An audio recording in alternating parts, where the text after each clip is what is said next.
I'll tell you what, I was getting ready to do my video on the way home, and this, I don't even know what to call it. It was much more than a rainstorm, and I had no idea where we were. I was 25 minutes into my trip, not even. I don't know what this area is, but there was hail, and it was hitting in sheets. It was crazy. Tons of people pulled over on the side of the road. I was doing like 25 miles an hour for 5 miles. Anyway, on my way back, I'm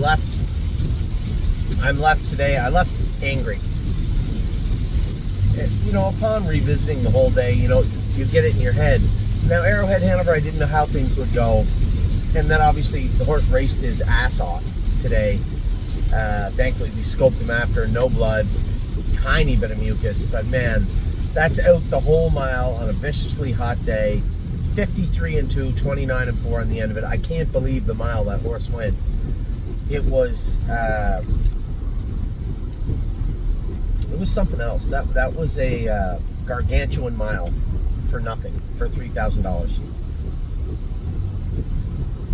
Anyway, the one thing about Arrowhead, he always comes to play. He's been and this is the thing, we talk about breeds, and I was talking about it the other day with the mares we bred our horses to, and I told you that international money is like a meat and potato sire. It's a poor man's sire. Some of the best horses we've had that I hold in the very highest regard as far as useful, nice horses to drive, horses that put out 105%, just true workers. I can think of two, just like that. Austral Hanover and Arrowhead Hanover. Both international monies. Both very modestly priced. And both, I'll tell you what, if you put them in where they can do some damage, they usually do. Now, I talked to Ronnie after, and he said, he had his horse fired up, and he wanted Wilbur behind him. And honestly, I don't like Ronnie's horse. Maybe that sounds disrespectful. Maybe I'm wrong. I think if I raced Cheers Hanover 10 times, I beat him 8 of them, maybe 7. But maybe I'm wrong. I could be completely wrong. That was my feeling going into the race. Wilbur's going to leave and kind of get stuck in the way. That's just, his horse has got good gate speed, and he's not good enough to be in with that crew. Again, it's kind of blunt way of putting it. That, again, I'm just going to tell you how I felt going into the race. Arrowhead Hanover doesn't usually leave hard, but he's been better. We let his hobbles out. We took the head pole off. We added some borium to his shoes. We did all this up front. Or we did all this for this week. You knew it. I told you that. And from the 7 hole on a staggered gate, that's a place you can really blast out of there. And I did get out of there. And as I look left going into the turn, Ronnie's leaving. Wilbur's leaving. Aaron is looking to duck. Now, at that point, I can drop in the 4 hole, probably be second over behind Aaron. Probably. Mike's horse is decent. Dave is somewhere back there. They're all going to be underway fairly early. But I'm thinking, if I get to the front, I got Ronnie, who I don't think can beat me. I got Wilbur, who I know can't beat me. In between myself, Aaron, Mike, and Dave. If we go 27-1, 56-4, in my mind, the race is over. You're not beating me. And Arrowhead Hanover doesn't do his best work on the front, but he has been very, very sharp. Very sharp.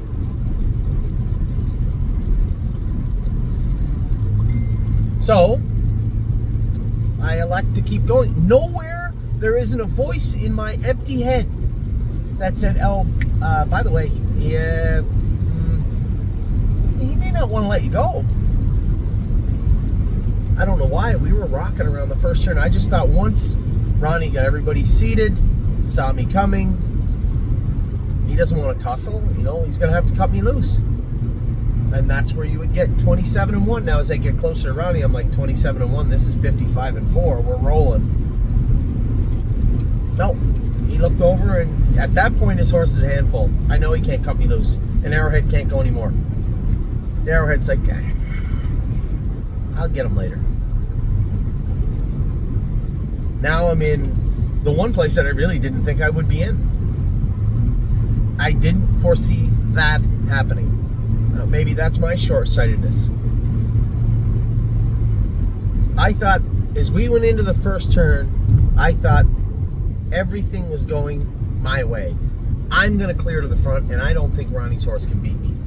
I don't think Wilbur can beat me, and when Aaron comes first over, the only one that can beat me is going to be Dave, maybe, that he's going to drag up into the race.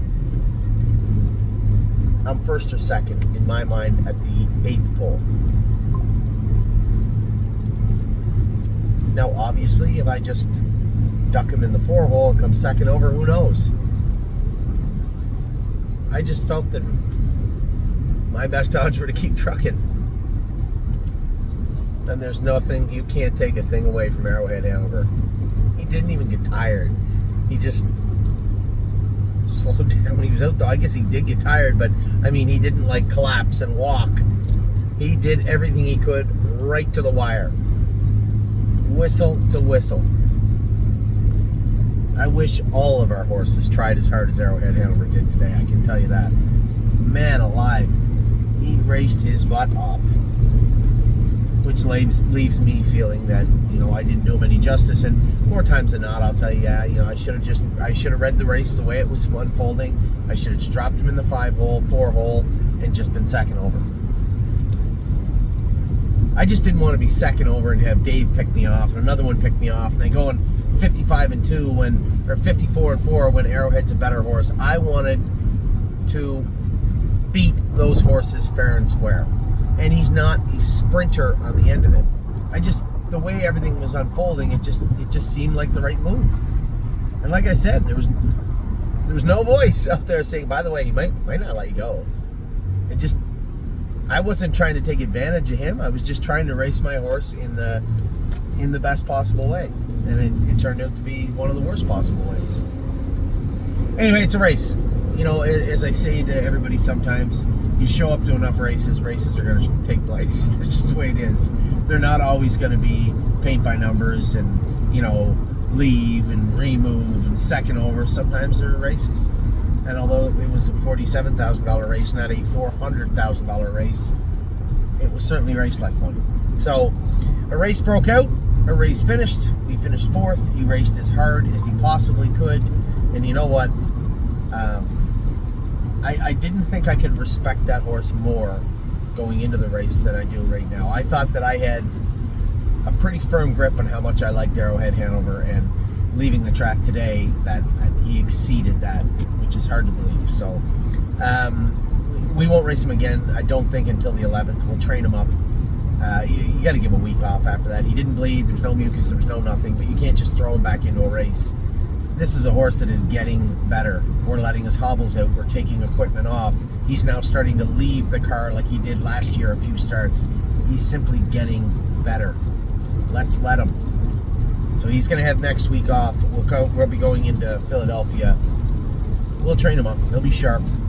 I just think that's the very best play, especially after what took place today. Now, next is Royal Flushdale. This is a big sloppy colt, right? I almost put him in the sale, and I know that there was a few of our clients that wanted him in the sale. The type of people like, I know we paid a lot of money for him, but I would rather just be done with it. And there's an argument to be made for that. As much as an argument to be made, Anthony, this is a gigantic 2-year-old trotting colt, and he is a big, massive colt. Like, he's not tall, but he has a lot of girth. He is long. He is immature. He's physically immature, and still qualified twice. I was going to go out of there today, and I put him on the run. I'm not going to apologize. I put him in a position he would have to be in to race, and he just wasn't super comfortable coming off the car, and he made a break again down the backstretch. He's not lame, he's not sore. It's not one of these things where you put him up for sale, oh, his knees are a little sore and we gave him time off. He's just a big slob is what he is, and he just needs time to hopefully become a better horse. That is his slob. It's the best way I can put it. I'm gonna get a pulp. There's a pulp right here. I'm gonna get one. What am I in a rush for? I am gonna get a pulp. Yeah, I can easily make an argument. Give him the time off or sell him. If we sell him, we're getting pennies on the dollar. If we give him time off, he's more than likely to come back a much better horse. And if we're really lucky, he'll come back the horse, or at least a watered down version of the horse we want him to be. So I think if I step back and look at everything, for the black and white cut and dry people, I get it. Get rid of him. But for the other people, and for the horse also, I can make an argument to keep him.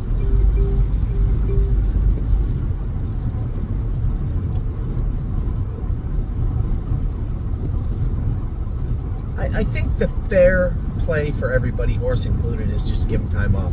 He's not going to race again. I'm just going to give him some time off.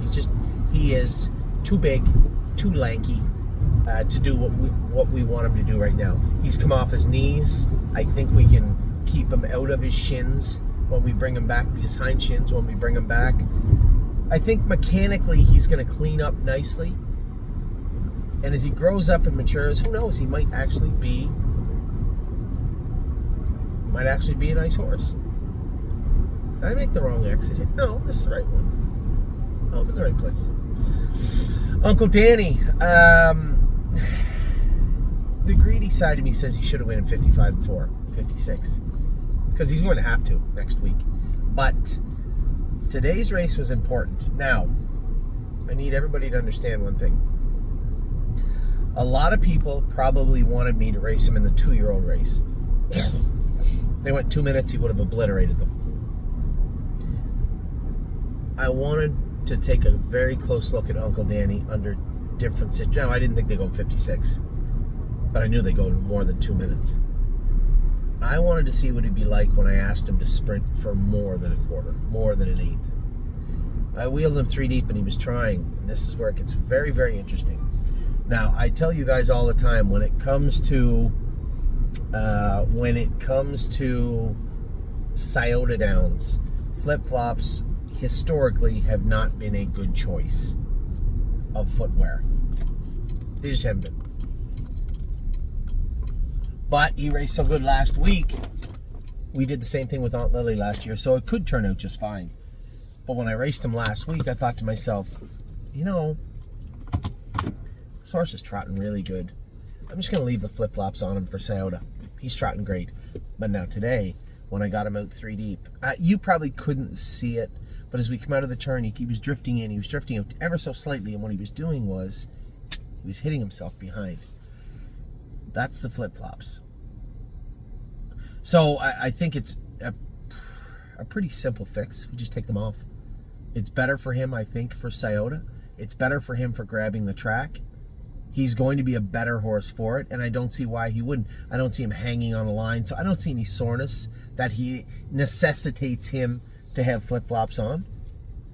I don't think it'll be a big transition at all to him, but I think he'll be much better for it. So today, with him being out 3 deep and trying to chase down that aged horse and trotting a mile 56-3, you might say, geez, that was a lot for him. You're right, it was. But I got a chance to see what I might see next week.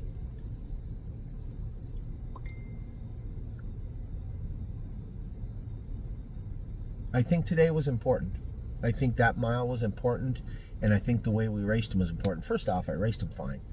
I didn't want to get him mixed up in the age horse drama in the first turn. They were going 28.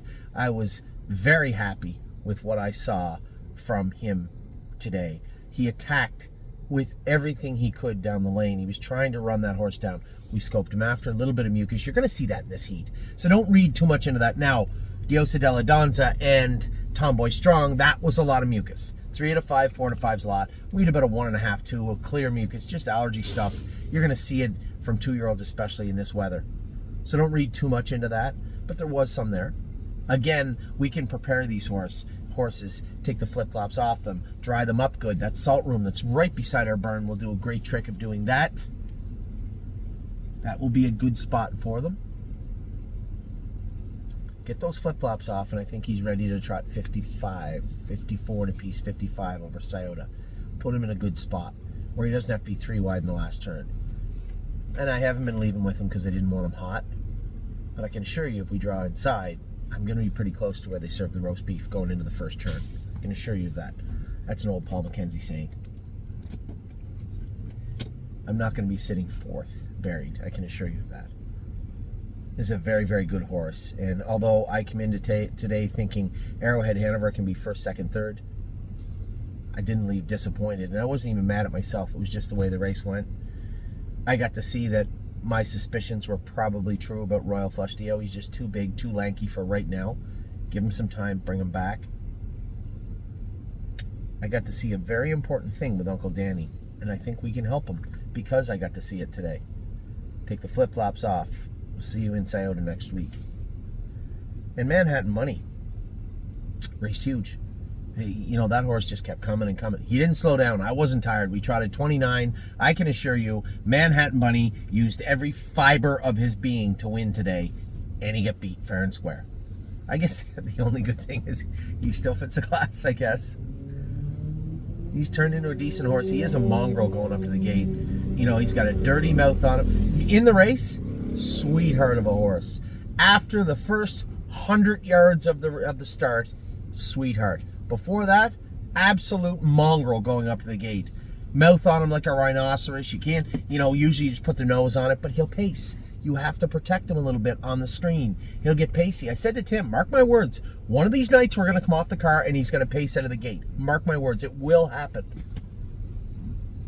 He was pacey, and then he just kind of, all right, snap. He just settles in and away he goes. Never put another step in.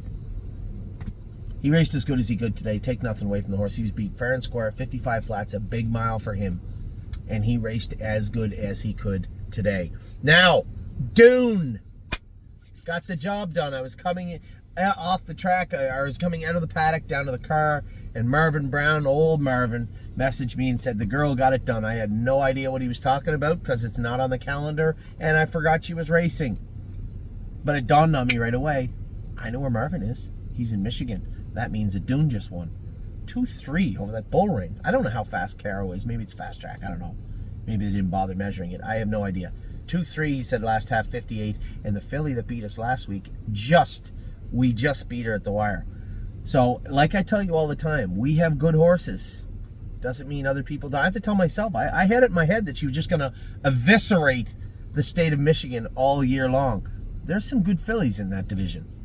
I noticed they all ended up in the same one, too. Isn't it funny how that is?